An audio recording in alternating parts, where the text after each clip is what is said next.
ದಿನ ಏನು cut ಆಗದಿರಾ shut down ಆಗದಿರಾ 7 ಗಂಟೆ ನಿರಂತರವಾಗಿ ಕೊಡಬೇಕಂತ ನಾವು ಒತ್ತಾಯ ಮಾಡ್ತಾ ಇದ್ದೀವಿ ನಮ್ಮ ರೈತರ ಪರವಾಗೆಲ್ಲ. ಟೈಮಿಂಗ್ಸ್ ಏನು ಕರೆಂಟ್? ಹಗಲಲ್ಲಿ 4 ಗಂಟೆ ಕೊಡ್ತಾ ಇದ್ರು, ನೈಟಲ್ಲಿ 3 ಗಂಟೆ ಕೊಡ್ತಾ ಇದ್ರು. ಇವಾಗ ನೈಟಲ್ಲಿ 2 ಗಂಟೆ ಕೊಡ್ತಾ ಇದ್ದಾರೆ. ಅದನ್ನ 3 ಗಂಟೆ ಖಂಡಿತ ಕೊಡಬೇಕು ಅಂತ ಹೇಳಿ ನಾವು ಒತ್ತಾಯಿಸ್ತಾ ಇದ್ದೀವಿ ಸರ್.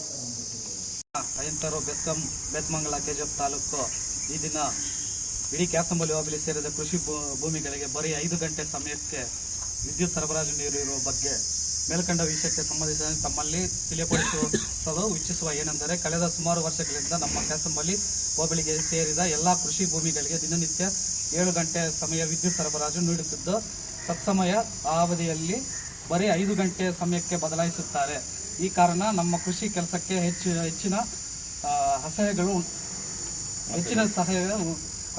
ಸಮಸ್ಯೆಗಳು ಉಂಟಾಗಿರುವುದು ನಿಜ ಮತ್ತು ನಮ್ಮ ಕೃಷಿ ಕೆಲಸಗಳಿಗೆ 5 ಗಂಟೆ ನೀರು ಸಾಕಾಗುವುದಿಲ್ಲ. ಬೆಳೆಗಳು ಒಣಗೋಗುವ ಪರಿಸ್ಥಿತಿ ಉಂಟಾಗಿದೆ. ರೈತರೆಲ್ಲರೂ ಸಂಕಷ್ಟಕ್ಕೆ ಒಳಪಟ್ಟಿರುತ್ತಾರೆ. ಆದ್ದರಿಂದ ದಯಾಪರಾಧಿಗಳಾದ ತಾವುಗಳು ಈ ನಮ್ಮ ಮನವಿಯನ್ನು ಪರಿಶೀಲಿಸಿ ಕೂಡಲೇ ವಿದ್ಯುತ್ ಸರಬರಾಜನ್ನು ಹೆಚ್ಚಿಸಿಕೊಡುವಂತೆ ಕ್ರಮ ಜರುಗಿಸಬೇಕು. ಈ ಮೂಲಕ ವಿನಂತಿಸಿಕೊಳ್ಳುತ್ತೇವೆ.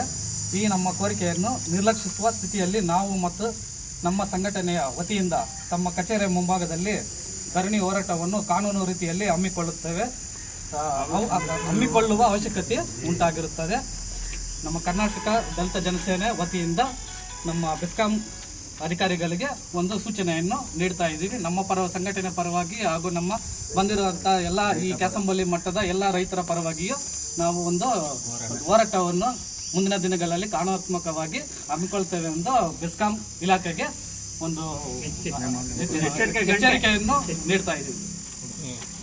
ರೈತರು ಬೆಳೆದಿರ್ತಕ್ಕಂಥ ಬೆಳೆಗಳೆಲ್ಲ ಒಣಗೋಗ್ತಾ ಇದೆ. ಅದರಲ್ಲಿ ನಮ್ಮ KEB ಅವರು ಸರಿಯಾಗಿ ರೈತರಿಗೆ ವಿದ್ಯುತ್ ಶಕ್ತಿ ಸರಿಯಾಗಿ ಪೂರೈಕೆ ಮಾಡ್ತಾ ಇಲ್ಲ. ಕೇವಲ 2 ಗಂಟೆ ಕೊಡ್ತಾ ಇದ್ದಾರೆ. 2 ಗಂಟೆಯಲ್ಲಿ ರೈತ ಸಾಲ ಪಾಲ ಮಾಡಿ ತಂದಾಕಿ ಬಡ್ಡಿಗೆ ತಂದಾಕಿ ಬೆಳೆ ಮಾಡೋಣ ಅಂತ ಹೋದ್ರೆ ಈಗ ಬಿಸಿಲು ಬೇರೆ ಸುಡ್ತಾ ಇದೆ. ಅದ್ರ ತಾಪ ಬಿಟ್ಬಿಟ್ಟು ಈಗ KEB ತಾಪ ಹೆಚ್ಚಾಗಿದೆ ರೈತರಿಗೆ. ರೈತರು ಈ ದೇಶದ ಬೆನ್ನೆಲುಬು ಅಂತ ಎಲ್ಲಾ ಸರ್ಕಾರಗಳು ಹೇಳುತ್ತೆ. ಆದ್ರೆ ರೈತರಿಗೆ ಈ ತರ ತೊಂದರೆ ಆಗ್ತಾ ಇರೋದು ಯಾರಿಗೂ ಕಾಣಿಸ್ತಾ ಇಲ್ಲ. ದಯವಿಟ್ಟು ಈ ಕೂಡಲೇ KEB ಇಲಾಖೆಯವರು ರೈತರಿಗೆ ತೊಂದರೆ ಕೊಡದೆ ಸರಿಯಾಗಿ ಸಮರ್ಪಕವಾಗಿ ವಿದ್ಯುತ್ ಶಕ್ತಿಯನ್ನು ಪೂರೈಸಬೇಕಂತ ಈಗ ಮನವಿ ಸರ್. ಕಾಲ IP ಸೆಟ್ ಕರೆಂಟ್ ಅನ್ನು ಕೊಡ್ತಾ ಇದ್ರು. ಇವಾಗ ಕೆಲವು ಕಾರಣಗಳಿಂದ ಒಂದು ಗಂಟೆ ಕಾಲ ಕಡಿತಗೊಳಿಸಿದ್ದಾರೆ. ಅದು ಯಾಕೆ ಅಂತ ಕೇಳಿದ್ರೆ ಇವರು AE ಅವರು ಉಡಾಫೆ ಉತ್ತರ ನೀಡ್ತಾ ಇದ್ದಾರೆ. ಅವ್ರು ಸಮರ್ಪಕವಾಗಿ ಏನು ರೈತರಿಗೆ ಏನಿದೆ ಅಂತ ಅವ್ರಿಗೆ ಕನ್ವಿನ್ಸ್ ಮಾಡ್ತಾ ಇಲ್ಲ. ಅವ್ರಿಗೆ ನಾವು ಕೊಡೋದೇ ಹಿಂಗೆ ಇವತ್ತು ಕೊಟ್ಟಿರೋ ಕರೆಂಟ್ ಏನು ನಾವು ಕಟ್ ಆಗಿಬಿಟ್ರೆ ನಾಳೆ ಅವ್ರು ಶಟ್ ಡೌನ್ ಮಾಡಿರೋ ಕರೆಂಟ್ ಬ್ಯಾಕಪ್ ಮಾಡ್ತಾ ಇಲ್ಲ, ಅದರಲ್ಲೇ ನಿಲ್ಲಿಸ್ಬಿಡ್ತಾ ಇದ್ದಾರೆ. ಆದ್ರಿಂದ ಅವ್ರು ಕರೆಂಟ್ ಕೊಡೋಕ್ಕೆ ಆಗದೆ ಇರೋ ಕಾರಣ ಬೆಳೆಗಳೆಲ್ಲ ಒಣಗ್ತಾ ಇದೆ. 1 ಅವರ್ ಕಟ್ ಮಾಡೋದಲ್ದಿರಾ ಇದು ಶಟ್ ಡೌನ್ ಆಗ್ತಾ ಇದೆ, ಅಲ್ಲಿ ಕಟ್ ಹಾಕಿ ಬರ್ತಾ ಇದೆ. ಒಂದು ½ ಅವರ್ ಕಟ್ ಆಗಿ ಬರುತ್ತಲ್ಲ, ಅದು ಬ್ಯಾಕಪ್ ಮಾಡ್ತಾ ಇಲ್ಲ. ಅದು 1 ಅವರು ಇದೊಂದು ½ ಅವರ್ ಹೋದ್ರೂ 1.5 ಅವರ್ ಆಗ್ತು. ಈ ಬಿಸಿಲಿಗೆ 1.5 ಅವರ್ ದಿನ ಕಟ್ ಆಗಿಬಿಟ್ರೆ ಅದು ಬೆಳೆ ಉತ್ಪಾದನೆ ಆಗ್ತಾ ಇಲ್ಲ. ನಮ್ಮ ಬಿಸಿಲಿಗೆ ಅದು ನೀರೇ ಸಾಕಾಗ್ತಾ ಇಲ್ಲ.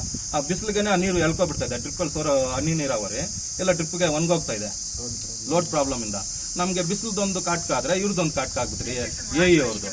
ಅವ್ರು ಸರಿಯಾಗಿ ಉತ್ತರ ಕೊಡ್ತಾ ಇಲ್ಲ. ನಾವು ಬಂದ್ಬಿಟ್ಟು AE ಅವ್ರ ಪತ್ರ ಬಂದ್ರೆ ಅವ್ರು AE ಅವ್ರು ಇಲ್ಲ. ಇವಾಗ ನಮ್ಮ JE ಅವರು ಇದ್ದಾರೆ, ಅವ್ರಿಗೆ ಮನವಿ ಪತ್ರವನ್ನು ಕೊಡ್ತಾ ಇದ್ದೀವಿ.